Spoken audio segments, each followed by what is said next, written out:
feeling? You got Rigg'd here, and I was tagged in a video from J-Rock the Game Rocker on my 5 most nostalgic games of all time. And if you're talking my most nostalgic games of all time, I gotta take you where it all began. Right here.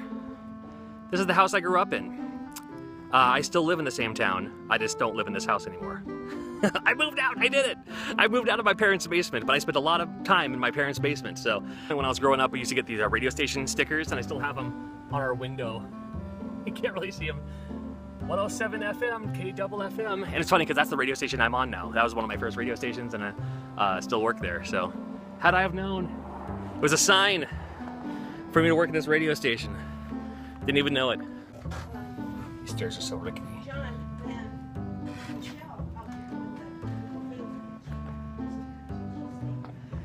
This is it. I spent a lot of time down here. Unfinished ceiling. Oh, there I am. John Riggs. That's me. That's when I was that tall. Much taller now, of course. My old poster is still here. That's cool. I used to have. Oh, my critter's still here too. My critter puppet. Yeah. Sweet. Well, my brother's a retro collector too, so he has, you know, he has his own collection. Nintendo's, PlayStation 1's, PS2. You know, kind of cool. We've traded games before, but he has, you know, he has his own collection and stuff. Good stuff down here. Got the Donkey Kong 3. I didn't know he had Cybots. I'm jealous. I won't open it, but in this cabinet there's other games and stuff too. So, he has a funny story about this too. He found an Intellivision, and this was at St. Vincent de Paul. This and a bunch of games, and they were all stickered with like use like, you know, this is evidence from. It was like for evidence kind of stickers on there too. So, yeah, I want to look. I don't think so. I gotta find at least one relic of mine from a long time ago. I'll find something here. This futon was my couch that we would sit on and play video games. Now it's more of a storage thing. That's one of mine. It's an old cosplay video from like 1997 from Japan. Hilarious. I still have, that's, yeah. I'm actually gonna leave that right here. I won't take that back. No, what am I doing? That's mine. Give me this. Well, this is cool. I'm gonna grab this. I'm gonna head back, and we'll talk about. Well, this is, and you know, thanks for joining me on this. I usually don't. Not that I usually don't come home, but I usually don't have a reason to, you know, swing them by here. So, pretty cool. Right on. I'll see you back at the place, and let's talk about my 5 most nostalgic games of all time. Games that I played right here in this house when I was growing up. And we're back. Cheers to you and your retroness and all that. This is, if you're wondering, the Deschutes. Look at the bottle. I'm a beer snob. I pour the bottle into a glass. Mirror Pond Pale Ale from Deschutes out of Bend, Oregon, if you're curious what I'm drinking there. So, I'm going to give you my shout-outs, and these 5 nostalgic games are more because they have a story involved. I'm going to do it that way. So instead of just saying like, oh, here are some 5 games I remember playing as a kid, great, yay. These 5 have specific purpose. That makes sense. And you can do it any way you want to do it. So I want to hear from Chris, Sushi Robo Go, and all these links will be in the description below, so you can check out their channels, give them a watch, give them a sub. Also want to hear from Joe Parapterkeet. Also want to hear from Jerry Herring of the Game Case, and I'll leave the 4th one open, because sometimes not everyone gets tagged, you know, so you can always do this video, do your top 5 nostalgia games of all time, and just say that I tagged you. And if you do, let me know, and then I will go back and add your link in the comments, in the description, as well as everyone else. So go for it, man. Go at. All right. My top 5 games for nostalgia reasons. And again, these are 5 picked not because they're in, you know, not just because I played them as a kid, but because they all have a story that I want to share with you too. The first one, only because I can't find I have the game somewhere. I can't find the game anywhere, but it's for the Sega Genesis, so I'll show you the Genesis controller. Is the Sword of Vermilion for the Sega Genesis. Now, Sword of Vermilion for the Sega Genesis is not only my favorite Genesis game, it is also one of my top 5 favorite video games of all time, and maybe that'll be another video for another time. The story I have that goes with it is one time in high school, we were playing through the game. Two of my friends and I, at my place. And in fact, we were just at my house, but it was when I had a bedroom upstairs. So we were playing through the game, and it was like my best friend at the time and I, and then it was like a third guy, and he was a friend of ours too. And we were just playing this game, and we're like, hey, tell you what, you level grind for us, and then we will take your money and go to the grocery store. Now, we had a nearby Safeway that was open 24/7. It's like, well, you know, like, hey, give us the money, because we were broke, right? But he had some money on him for some reason. So we're just like, hey, give us the money you have, and we'll go to Safeway, we'll grab some, you know, day-old maple bars that we'll get for like a discount maybe. But you sit here and level up and level grind. So when we get back, we can continue playing this game. And we can, you know, advance farther. We're like, oh, and he was like, oh yeah, sure, that sounds good. We were gone for 3 hours, right? Like, we were like just loitering at our local Safeway and, you know, drinking Mountain Dew at the time, where I think we were eating Oreos or something like that, just, you know, eating ice cream pretty much in the aisles. We paid for everything. I mean, they kind of knew us because we were kind of, you know, the overnight people that would come in and sometimes and harass the employees, but the employees knew who we were, so they were cool with us. We didn't cause havoc. We didn't make a mess or anything. Now, anyone else would have just played the game and never mind us, right? We came back. He was still level grinding. He level grinded for 3 hours while we spent his money eating snacks, playing Sword of Vermilion. So Sword of Vermilion, it's still one of my favorite games of all time, and Sword of Vermilion always reminds me of that time that we did that. So, and I still have it on my Sega. I guess I could have pulled out my my Genesis arcade or my Genesis collection that they have for like PS3, I have it on my PSP as well. So Sword of Vermilion is the first game I actually thought of when this list came up.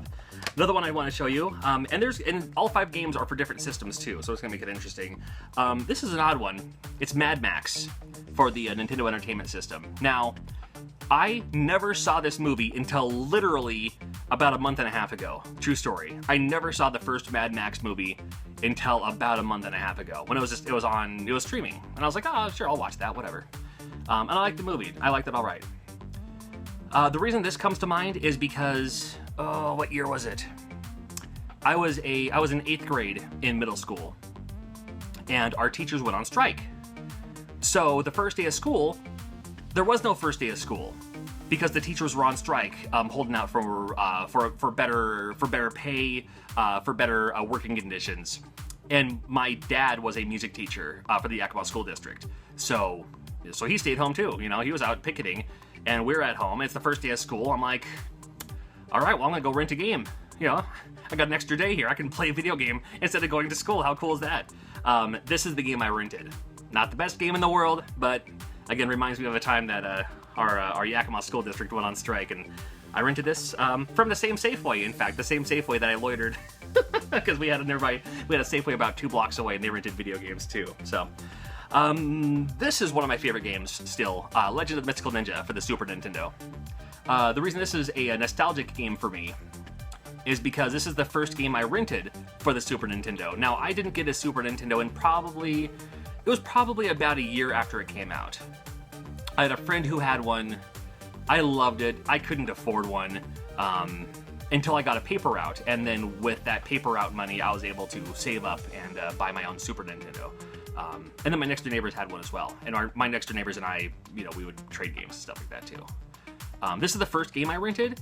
And then when it came time to actually purchase a Super Nintendo game, this was the first game I bought too. Because I went to the store and I was like, ooh, I can pick any 2 games. And for some reason, was it my birthday? Maybe it was my birthday.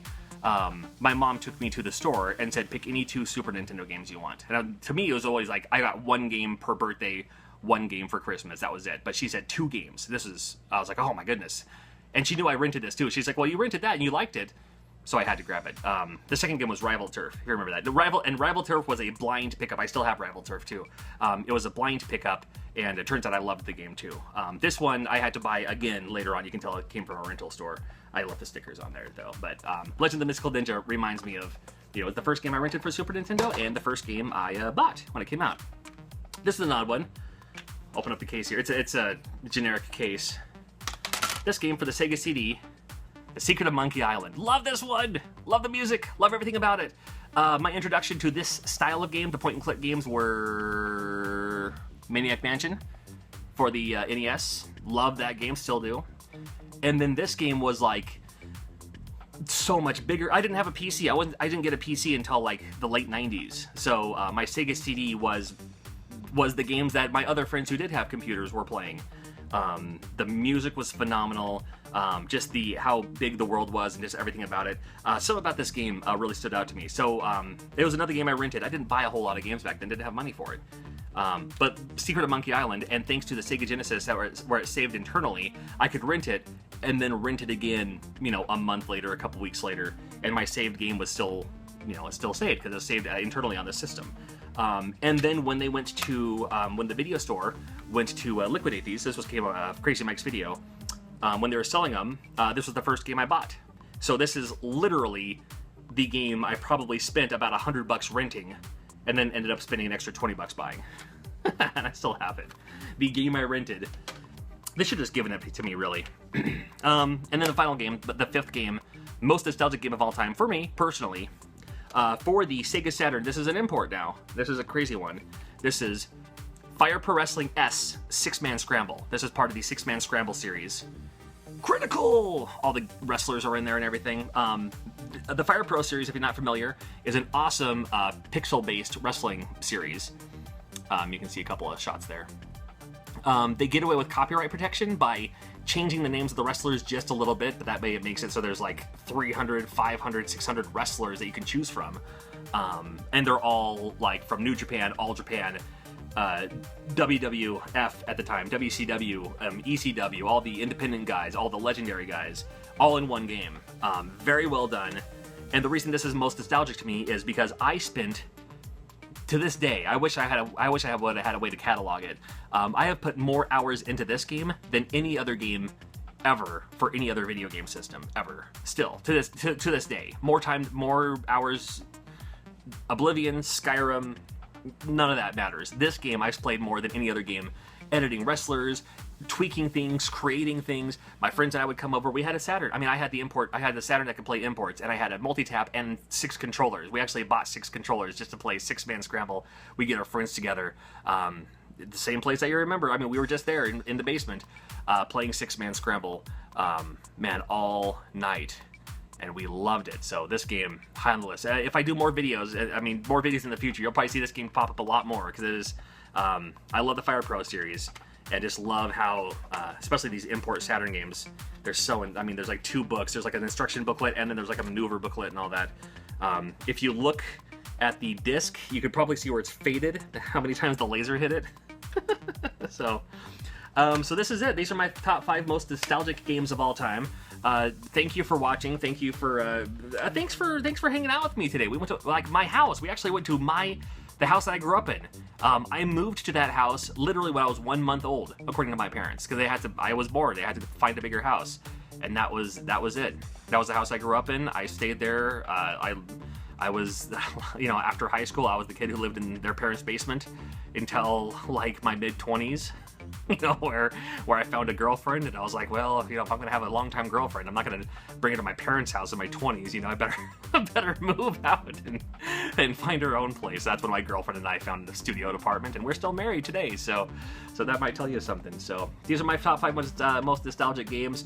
Looking forward to seeing yours as well. And again, even if you're not tagged officially, I still want to see yours too. So if you do one, let me know about it in the comments or something like that. Just put a link. If you put a link to another YouTube channel in the comments, it usually tags it as spam. But just let me know, or maybe let me know through Facebook or Twitter or something like that, and I can go back and put it through there. So again, I'm kind of long-winded anyway. This is a cool subject for me, and I was happy to be a part of it. So thank you for watching, and thank you for subscribing. Give it a thumbs up if you'd like, and more videos, more tutorials, and more of everything in the near future. Until next time, have fun. We'll see ya. Thanks for watching.